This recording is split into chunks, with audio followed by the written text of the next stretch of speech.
Genesis chapter 27. When Isaac was old and his eyes were so weak that he could no longer see, he called for Esau his older son and said to him, "My son." "Here I am," he answered.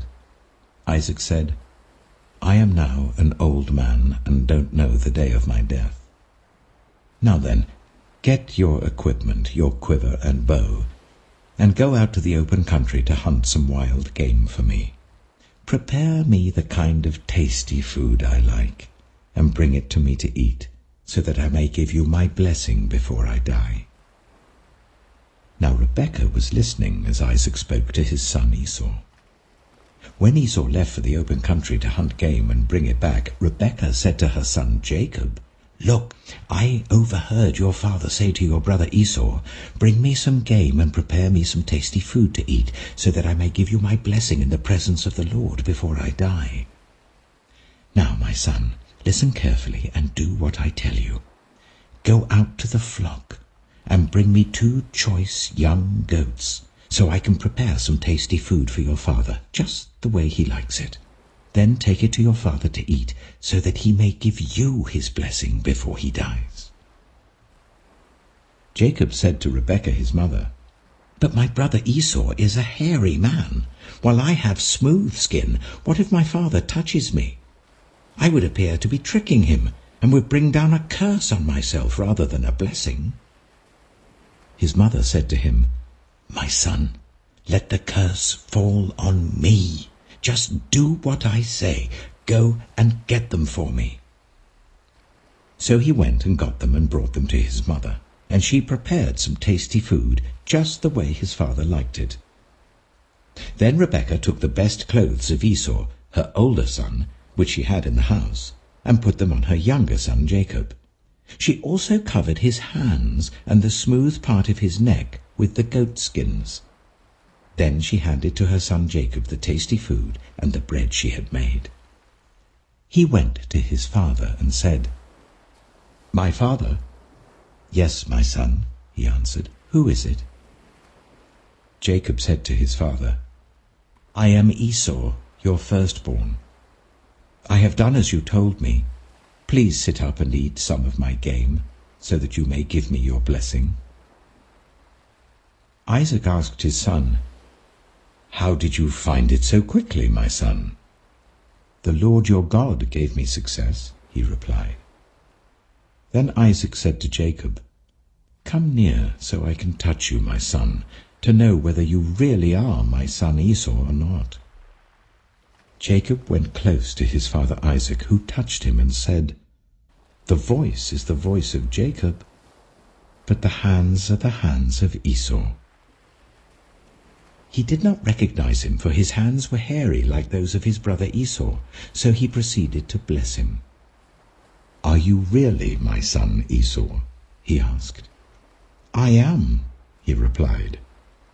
Then he said, "My son, bring me some of your game to eat, so that I may give you my blessing."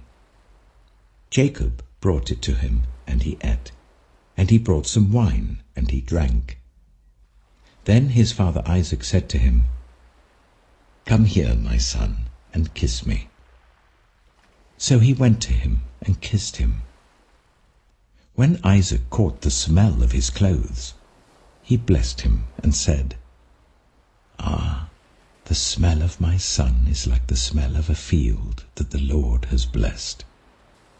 May God give you heaven's dew and earth's richness, an abundance of grain and new wine. May nations serve you and peoples bow down to you. Be lord over your brothers, and may the sons of your mother bow down to you. May those who curse you be cursed, and those who bless you be blessed." After Isaac finished blessing him, and Jacob had scarcely left his father's presence, his brother Esau came in from hunting. He too prepared some tasty food and brought it to his father. Then he said to him, "My father, please sit up and eat some of my game, so that you may give me your blessing." His father Isaac asked him, "Who are you?" "I am your son," he answered, "your firstborn, Esau." Isaac trembled violently and said, "Who was it, then, that hunted game and brought it to me? I ate it just before you came, and I blessed him, and indeed he will be blessed." When Esau heard his father's words, he burst out with a loud and bitter cry, and said to his father, "Bless me, me too, my father." But he said, "Your brother came deceitfully and took your blessing." Esau said, "Isn't he rightly named Jacob? This is the second time he has taken advantage of me. He took my birthright, and now he's taken my blessing." Then he asked, "Haven't you reserved any blessing for me?"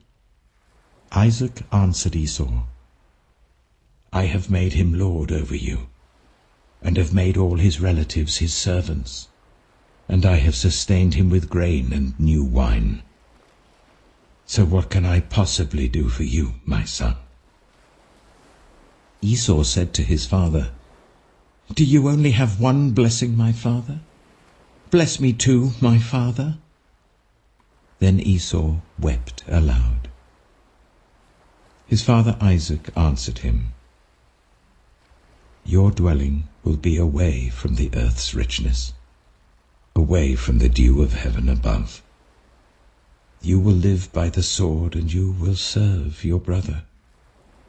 But when you grow restless, you will throw his yoke from off your neck." Esau held a grudge against Jacob because of the blessing his father had given him. He said to himself, "The days of mourning for my father are near. Then I will kill my brother Jacob." When Rebekah was told what her older son Esau had said, she sent for her younger son Jacob and said to him, "Your brother Esau is planning to avenge himself by killing you.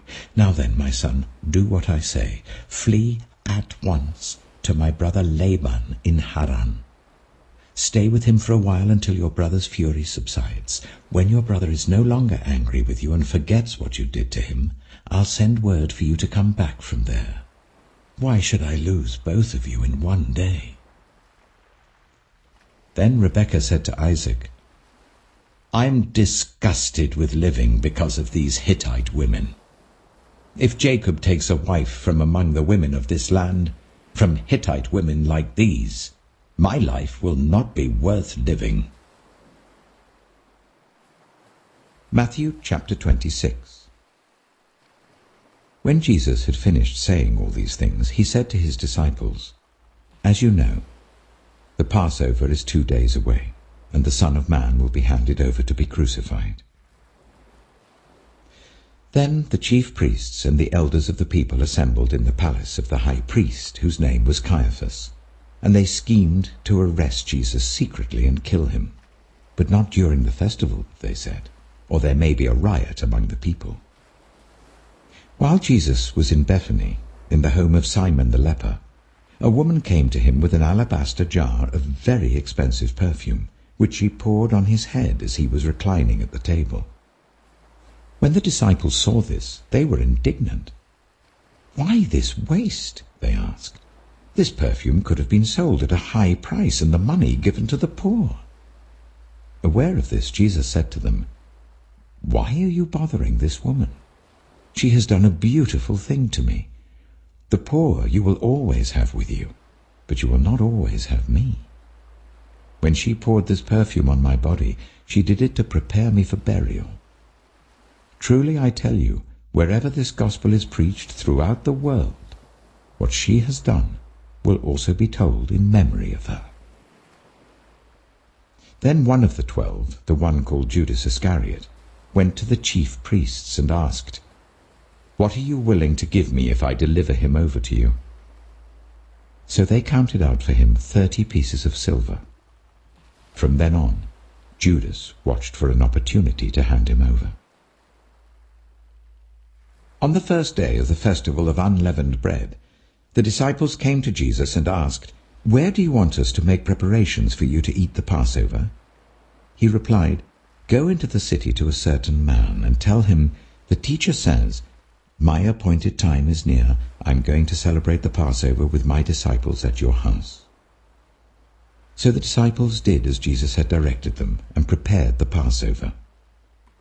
When evening came, Jesus was reclining at the table with the 12, and while they were eating, he said, "Truly I tell you, one of you will betray me." They were very sad and began to say to him one after the other, "Surely you don't mean me, Lord?" Jesus replied, "The one who has dipped his hand into the bowl with me will betray me. The Son of Man will go just as it is written about him. But woe to that man who betrays the Son of Man. It would be better for him if he had not been born." Then Judas, the one who would betray him, said, "Surely you don't mean me, Rabbi?" Jesus answered, "You have said so." While they were eating, Jesus took bread, and when he had given thanks, he broke it and gave it to his disciples, saying, "Take and eat. This is my body." Then he took a cup, and when he had given thanks, he gave it to them, saying, "Drink from it, all of you. This is my blood of the covenant, which is poured out for many for the forgiveness of sins. I tell you, I will not drink from this fruit of the vine from now on until that day when I drink it new with you in my Father's kingdom." When they had sung a hymn, they went out to the Mount of Olives. Then Jesus told them, "This very night you will all fall away on account of me. For it is written, 'I will strike the shepherd, and the sheep of the flock will be scattered.' But after I have risen, I will go ahead of you into Galilee." Peter replied, "Even if all fall away on account of you, I never will."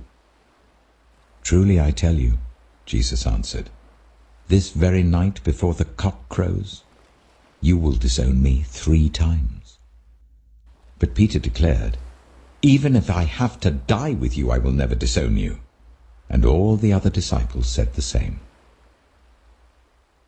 Then Jesus went with his disciples to a place called Gethsemane, and he said to them, "Sit here while I go over there and pray." He took Peter and the 2 sons of Zebedee along with him, and he began to be sorrowful and troubled. Then he said to them, "My soul is overwhelmed with sorrow to the point of death. Stay here and keep watch with me." Going a little farther, he fell with his face to the ground and prayed, "My Father, if it is possible, may this cup be taken from me. Yet not as I will, but as you will." Then he returned to his disciples and found them sleeping. "Couldn't you men keep watch with me for 1 hour?" he asked Peter. "Watch and pray, so that you will not fall into temptation.